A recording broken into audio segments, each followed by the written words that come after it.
We've got all sorts of people involved, like teachers and pupils, but we've also got representatives from Rolls-Royce and from Westminster and from Imperial College.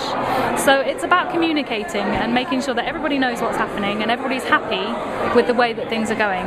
Are they happy with how many schools we're working with? Are they happy with the selection of schools? And are they happy with the content that we're providing as well? So all of the kind of lessons that the children are going to be learning, we need to make sure that everyone has had their say in what goes into those lessons. What have you made?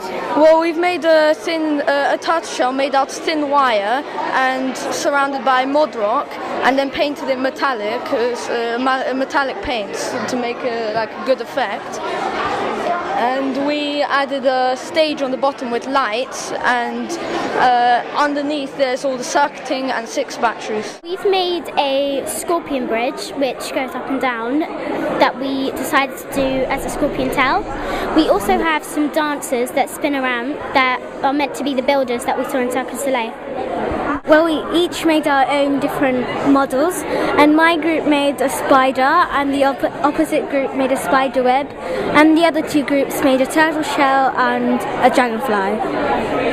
What did you find easy and difficult?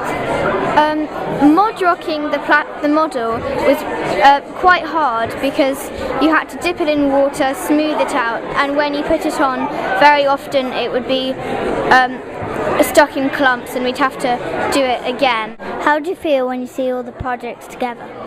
I feel really happy. It's really impressive what the schools bring. I mean, you seem to.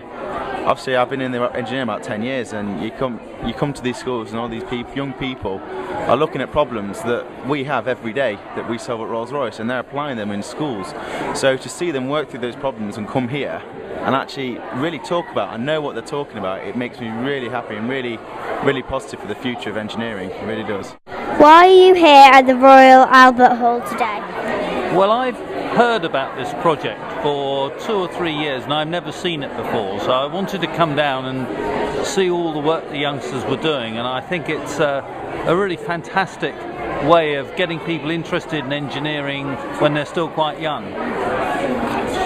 Why is it important to get involved in a project like this?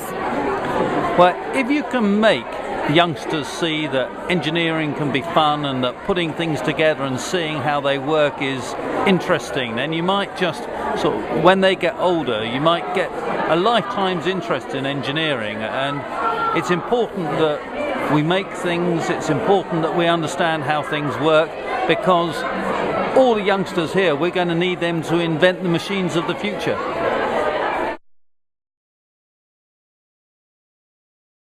Oh, it's a wonderful feeling. It's really uplifting, and it's just so exciting to see all of the kids work and to see them looking so proud about what they've achieved over this period of time.